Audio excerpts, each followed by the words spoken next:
Pessoal da igreja com a paz do Senhor. Amém. Podeis aceitar, irmãos. Aleluia, Jesus. Abra as vossas Bíblias em Atos 16. Enquanto os irmãos aí abrem, eu quero agradecer ao pastor pela oportunidade, ao presbítero Wesley que não está aqui, mas também por ter concedido também essa oportunidade de poder estar participando dessa campanha e estar deixando a palavra do Senhor. Aleluias. Que o Senhor venha falar com cada um nesta noite. E de mim eu não tenho nada, mas eu creio que o Senhor ele tem muito a falar conosco nesta noite. Aleluia. Atos 16, eu vou ler a partir do versículo 19 até o 26. Todos? E vendo seus senhores que se lhes desfizeram as esperanças do lucro, agarrando em Paulo e Silas, o arrastaram para a praça à presença das autoridades. E, levando-os aos pretores, disseram: estes homens, sendo judeu, perturbam a nossa cidade, propagando costumes que não podemos receber, nem praticar, porque somos romanos. Levantou-se a multidão unida contra eles, e os pretores, rasgando-lhes as vestes, mandaram açoitá-los com varas. E depois de dar-lhes muitos açoites, os lançaram no cárcere, ordenando ao carcereiro que os guardasse com toda a segurança. Estes, recebendo tal ordem, levou-os para o cárcere interior e lhes prendeu os pés num tronco. Por volta da meia-noite, Paulo e Silas oravam e cantavam louvores a Deus. E os demais companheiros da prisão escutavam. De repente sobreveio tamanho terremoto que sacudiu os alicerces da prisão. Abriram-se todas as portas e soltaram-se as cadeias de todos. Amém? Aleluia, Jesus. Essa palavra é maravilhosa. Eu gosto muito de falar sobre Paulo, porque Paulo ele foi um grande missionário, um grande exemplo de missionário na palavra de Deus que o Senhor nos dá para nós. E engraçado que Paulo, ele passou, por tudo que ele passou, foi quase a mesma coisa que Jesus passou. Paulo, antes ele era perseguidor e depois passou a ser perseguido. Nós vamos começar a falar sobre como ocorreu isso na vida deles, dele e Paulo e Silas estarem na prisão. No capítulo 16, no versículo 1, que após o desentendimento de Paulo e Barnabé, Paulo ele vai para a sua segunda missão junto com Silas. E chegando a uma certa região de uma cidade, ele encontra ali Timóteo e chama ali Timóteo também para acompanhar eles nessa missão. Timóteo ele era cristão, filhos de mãe, a mãe dele era judeia e o pai era grego, mas Timóteo ele dava grandes exemplos de cristão. E por isso Paulo levou Timóteo com ele nessa missão. E eles indo, tendo que ir para a região de Frígia, Gálata, Bitínia, mas o Espírito Santo impediu eles de estar indo para essas regiões. E aí eles tentaram mais uma vez ir para outro lugar, e o Espírito Santo pela segunda vez o impediu. E aí Paulo, como ele era um homem que obedecia ao Espírito Santo, tudo que ele fazia, ele era na direção do Senhor, ele obedeceu. E aí eles ficaram em Troade. E aí em Troade, ele teve uma visão, a qual um homem falava para ele passar para a Macedônia, e ali pedindo ajuda. E Paulo entendeu que era o Espírito Santo conduzindo eles para esse lugar. E foram eles para essa cidade. Aleluia, Jesus. O que a gente tira com esse exemplo de Paulo em estar obedecendo ao que o Espírito Santo manda a gente fazer? É que um verdadeiro cristão, aquele que realmente quer fazer a vontade do Senhor, ele obedece à voz do Espírito Santo. Muitas vezes a gente vê muitos cristãos aí tropeçando os pés entre as mãos porque não obedecem. Eles recebem convites e logo na hora já falam, eu vou, e vai para tudo qualquer lugar e sem a direção direção do Espírito Santo. E às vezes tem lugares que você entra e você acaba passando vergonha, porque Deus não mandou você ir. E você achando que pode, sabe de todas as coisas, muitas vezes a soberba sobe o coração e a gente acaba achando que a gente sabe tudo e a gente não sabe nada. Tudo que a gente devemos fazer, a gente deve pedir direção ao Senhor. Aleluia, Jesus. E Paulo, ele era um exemplo disso. Tudo que ele fazia, ele orava antes, ele jejuava para poder fazer. E o Espírito Santo guiava eles. Aleluia, Jesus.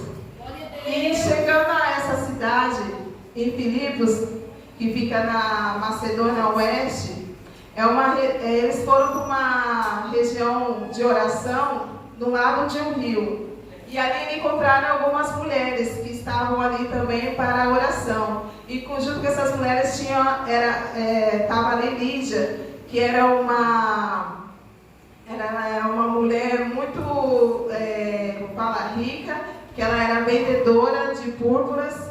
E ela era uma pessoa que ela escutava a palavra e ela creu.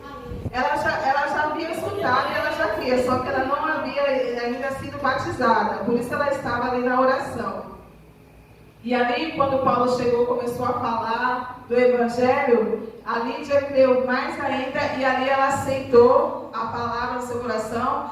Toda a sua família aceitou também e todos foram batizados. Aí a primeira obra que o Espírito Santo faz na vida de Paulo através do que ele mandou, aonde ele mandou ele ir. Então, muitas vezes a gente perde a direção por não crer no que o Espírito fala conosco. Muitas vezes o Espírito fala e a gente fala, não, é de mim mesmo. E às vezes o Espírito Santo está guiando você e ali tem almas precisando ouvir e você está dizendo não. E o Espírito Santo mandando e você dizendo não. E muitas vezes ele está mandando e as almas estão precisando. E a gente não quer obedecer. Muitas vezes por medo ou dúvida. Mas hoje o Senhor ele nos manda a gente abrir o nosso coração e ter a convicção que Deus ele fala com a gente. Ele nos guia. A gente deve confiar naquilo que Deus nos dá, naquilo que Deus nos mostra. Muitas vezes, no começo da minha conversão, eu tinha muitos sonhos. E às vezes eu contava com uma irmã que ela tinha um discernimento e ela me falava. Só que eu ficava com medo, porque eu achava que eu não sabia de nada. Eu vou fazer isso? Não, né? Eu não. Acho que Deus só deu isso para mim falar para a irmã vai lá e faz. Porque a irmã, para mim, a irmã era melhor do que eu. Eu achava, mas não é assim. Quando Deus quer mandar, Ele manda quem Ele quiser. Manda eu, manda você, manda um jovem, manda uma criança, Ele manda. Aleluia, Jesus. A gente não deve se sentir inferior aos outros. Aleluia. E assim a irmã foi me ensinando sobre eu discernir as visões, os sonhos que eu estava tendo. E aí eu fui ficando mais confiante. Aí eu sempre estava orando e jejuando. Muitas vezes quando Deus me dava certa visão sobre alguém, aí eu ia orar e falava, Deus, se for para mim falar, que o Senhor me confirme. E aí às vezes eu chegava no culto e Deus falava através da palavra, você, Senhor, é mesmo para mim falar. Então assim eu fui começando a ficar mais confiante. Porque a gente, muitas vezes a gente pode fazer prova de Deus para a gente não ficar, quando a gente tiver dúvida. Para que a gente não venha também fazer besteira, né, irmãos? Porque às vezes Deus tem visões que Deus dá para nós, que não é para a gente fazer naquele momento. Tem a hora certa da gente falar. Tem a hora certa de você entregar. Aleluia, Jesus. Eu aprendi muito no outro ministério que eu era sobre isso. Porque muitas vezes as pessoas chegavam na pessoa e entregavam recados e assim na lata, no meio de todo mundo. E às vezes era uma correção dura e a pessoa ficava envergonhada, saía revoltada do culto. E aí eu ficava, meu Deus do céu, que o Senhor me ensine, Senhor Deus Santo, a ser prudente com os dons espirituais. Aleluia, Jesus. E ali, Paulo, confiando naquilo que o Espírito Santo guiou ele, chegou àquele lugar de oração, pregou a palavra e Lídia e toda a sua família foi batizado. Aleluia, Jesus. E ali ele ficou muitos dias. A Lídia ficou tão feliz com a conversão que ela convidou eles para ficar na sua casa. E o outro dia que eles iam lá para a oração, uma jovem, que ela tinha um espírito de adivinha, toda vez que eles passavam, ela ficava anunciando para quem quisesse ouvir, com um espírito de adivinhador, dizendo que Paulo e Silas eram homens de Deus e que pregavam a palavra da salvação. E aquilo ocorria todos os dias. E muitas vezes a gente também tem que ter discernimento quando é Deus e quando não é. Aleluia, Jesus. Ela falava a verdade, eles estavam realmente anunciando a palavra da salvação. Só que quem estava usando ela não era o Espírito Santo. Aleluia, Jesus. E Paulo, ele vendo isso, ele foi lá e expulsou esse espírito dela. Aleluia, Jesus. Só que essa jovem, ela dava muito lucros para os seus senhores. Ela dava muito lucros para ele. E eles vendo que ela tinha sido liberta, e que tinha acabado com o lucro deles, eles ficaram revoltados e começaram a xingar a multidão. Pegaram Paulo e Silas e levaram eles para os senhores das cidades, para que eles começaram a fazer intrigas para que eles fossem presos, açoitados. E realmente isso aconteceu, porque toda a multidão ficou do lado deles. Aleluia, Jesus. E aí, Paulo e Silas, eles foram arrastados para a praça da cidade e foram açoitados. Aleluia. E depois de serem açoitados, eles foram levados para a prisão. E ali na prisão, feridos, eles foram presos num tronco, os pés. Aleluia, Jesus. Só que o que eu acho engraçado é que na prisão, Paulo e Silas, eles estavam feridos, com o corpo doendo, aleluia, Jesus, com os pés amarrados, mas eles cantavam, aleluia, Jesus, e oravam a Deus, aleluia. E o que eu acho mais lindo é que, mesmo diante da dor, eles não deixaram de adorar e de clamar o nome do Senhor. E o engraçado é que os outros presos que estavam também ali naquela prisão, eles escutavam, eles não reclamavam. Aleluia. Quando Deus trabalha, Ele faz tudo perfeito. Tudo bem que eles foram para um lugar onde eles tiveram que passar por uma vergonha, apanharam, aleluia, Jesus, mas tudo isso por amor e pela obra de Deus. Porque foi para isso que a gente fomos chamados, aleluia, para sofrer pela obra de Deus. Jesus, Ele morreu na cruz por nós. Então tudo isso que a gente passamos aqui na terra não é nada pelo que Jesus passou por nós ali naquela cruz. Aleluia, Jesus. E Paulo e Silas ali adoravam e cantavam louvores a Deus. Isso comoveu o coração de Deus. E Deus lhe mandou um grande terremoto que abalou aquela prisão e as correntes todas caíram. Aleluia. E todos os presos foram soltos. E o mais lindo, irmãos, aleluia, Jesus, é que eles estavam libertos. Eles podiam ter fugido, mas eles não fugiram. Aleluia. Eu creio, da minha imaginação, é que Paulo deve ter aconselhado a eles a ficarem ali, a não fugirem, mas por amor pela vida do carcereiro que estava ali, que poderia sofrer o mal pelo que se os presos fugissem. E ficaram todos ali, o carcereiro acordando de um grande sono que ocorreu a ele durante o terremoto. Ele olhou, viu tudo, as correntes no chão, as prisões abertas, ficou desesperado, desembanhou a espada e foi tentar se matar. E Paulo, aleluia, falou para ele: não faça isso, estamos todos aqui. Aleluia. E aquele homem, ele ficou tão maravilhado com aquilo que todos os presos estavam ali, nenhum tinha fugido, que ele quis ouvir o evangelho. E Paulo ali pregou para ele. Ele levou Paulo até sua casa, pregou para a família do carcereiro, toda a sua família, aleluia, aceitaram a palavra do Senhor, foram batizados, cuidaram das feridas de Paulo e Silas, e depois eles voltaram para a prisão. É uma coisa linda quando você obedece à voz de Deus, porque Paulo e Silas, eles podiam ter saído, eles estavam livres, mas não, eles quiseram cumprir a lei. Eles foram presos e eles tinham que passar o tempo ali. Então, eles cumpriram o tempo que eles tinham que ficar ali. Aleluia, Jesus. Eles entenderam que aquela obra que Deus fez, aquele terremoto, não era para eles saírem, sim para que Deus viesse salvar a vida do carcereiro. carcereiro e a família do carcereiro. Muitas vezes o Espírito Santo faz algo em nossas vidas e a gente não entende. Então a gente tem que ter discernimento para poder saber qual é a intenção, aleluia, por que você está naquele lugar, por que você está no meio daquele povo, por que você está falando certas palavras, você não entende por quê. A gente tem que ter discernimento e procurar entender, para que Deus, ele, através disso, ele possa fazer a obra que ele levou você ali para fazer, aleluia. Muitas vezes você acha, não, mas não é nada, não, é só uma visitinha, é só uma oração. Mas não, irmãos, tem muitas vidas precisando. Muitas vezes a gente num culto acha que é só mais um culto, aleluia, é só mais um louvor, mas sempre tem uma pessoa que está precisando, sempre tem uma alma que está precisando. Certa vez, acho que foi até no culto de louvor aqui, meu tio me deu oportunidade para deixar a palavra, e eu preguei a palavra e depois eu comecei a dar testemunho sobre a vida do meu pai.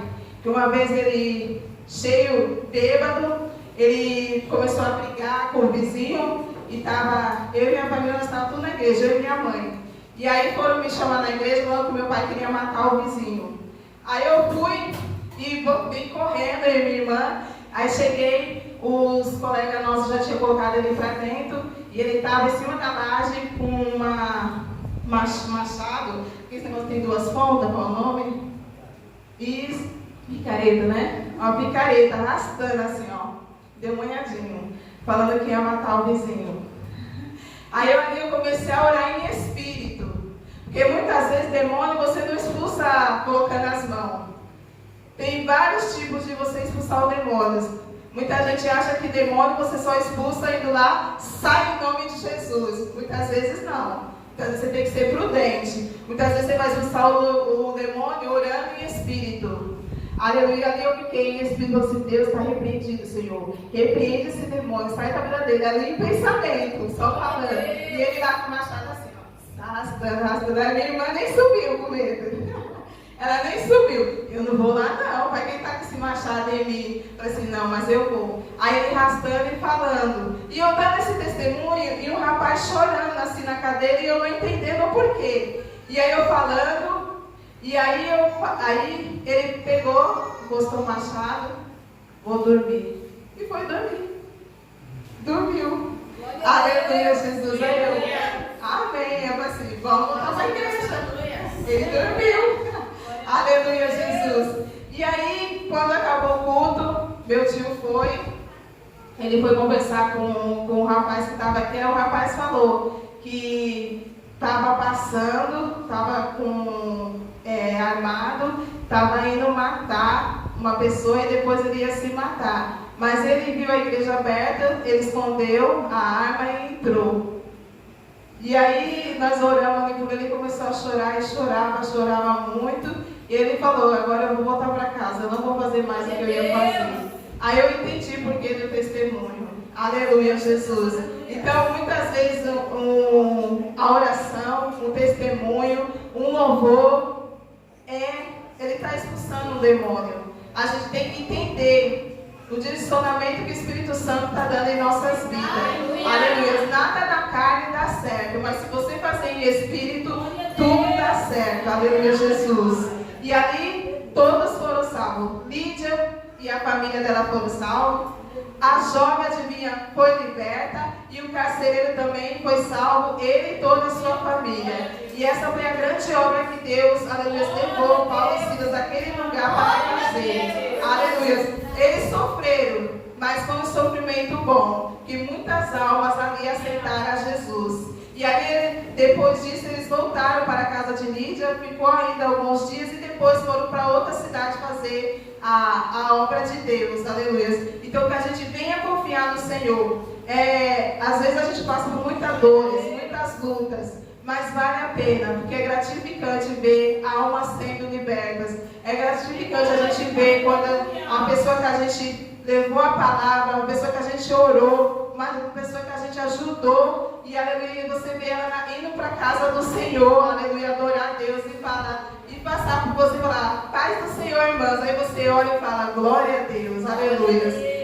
dói, mas quando a gente vê essas coisas, alegra o coração. Pelo menos o meu me alegra muito. Aleluia, que a gente venha continuar fazendo a obra do Senhor, confiando no Senhor. Não temendo, aleluia, Jesus, mas confiando naquilo que o Espírito Santo conduz cada um, amém?